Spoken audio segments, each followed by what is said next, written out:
satu-satunya jalan. Kamu harus jujur sama Dean kalau Aura itu bukan anak kandung Dean. Dean tidak mau tinggal diam ketika Tante Wulan dan Hani membawa kabur Aura. Sudah jelas-jelas hak asuh atas Aura jatuh ke tangan Dean. Tapi Tante Wulan dan Hani bersikukuh untuk tidak taat aturan.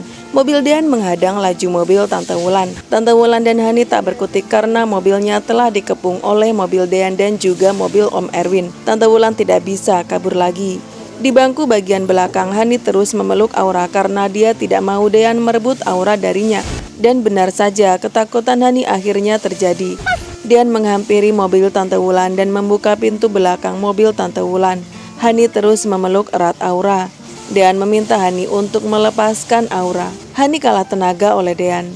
Dean berhasil membawa Aura keluar dari mobil Tante Wulan. Sedangkan Hani terus merengek agar Dean melepaskan Aura dan mengembalikan Aura padanya. Tentu saja Dean tidak sudi menuruti permintaan Hani. Dean menegaskan kalau pengadilan telah memutuskan untuk memberikan hak asuh atas Aura padanya. Jadi Hani dan Tante Wulan tidak berhak atas Aura. Sementara itu Gino telah sampai di taman untuk bertemu dengan Abel dan masih seperti biasanya. Gino menyapa Abel dengan panggilan sayangnya yaitu Baby. Namun kali ini Abel hanya terdiam dan seperti tidak terbuai oleh gombalan dari Gino. Gino merasa sedikit heran.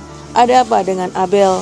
Bukankah biasanya Abel begitu ceria dan begitu senang jika Gino mengucapkan kalimat-kalimat manis pada Abel? Abel to the point pada Gino. Apakah Gino menggunakan handphonenya untuk menghubungi Hani dan mengajaknya ketemuan di cafe Jasmine? Betapa terkejutnya Gino. Gino terdiam sejenak untuk berpikir apakah jawaban yang harus dia berikan pada pertanyaan Abel. Dean masih bertanya-tanya siapa sebenarnya yang telah menculik Tante Wulan di saat yang bersamaan dengan penculikan Aura. Dan benarkah bukan Tante Wulan yang telah menculik Aura? Om Erwin tidak bisa bohong pada Dean. Dia pun jujur bahwa hanya dia yang paling mungkin menculik si ular kadut nenek poni alias Tante Wulan. Dean terkejut.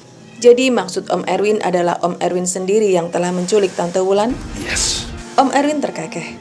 Tentu saja hanya dia dan anak buahnya yang punya kepentingan untuk menculik si ular kadut itu. Penculikan itu dilakukan anak buahnya di saat Tante Wulan hendak menjadi saksi bagi Hani di sidang perceraian Dean dan Hani beberapa hari yang lalu. Om Erwin tidak ingin perceraian Hani dan Dean ditolak karena kesaksian Tante Wulan yang sudah pasti palsu dan penuh dengan intrik. Orang seperti Tante Wulan yang super duper licik harus dilawan dengan kelicikan juga. Yang jadi pertanyaan mereka saat ini adalah siapa yang menjadi dalang penculikan Aura. Lalu kemudian Aura lebih memilih pergi bersama dengan Dean dan Tias daripada Hani dan Tante Wulan. Aura menolak keras ketika Hani menarik tangannya dan mengajaknya pergi.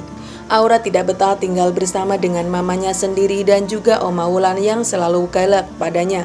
Hani dan Tante Wulan kalah telak. Selain mereka telah kalah di pengadilan atas hak asuh Aura, mereka juga kalah oleh perlawanan Aura sendiri. Mereka tidak punya senjata apa-apa lagi untuk mendapatkan Aura kembali. Tante Wulan sudah buntu.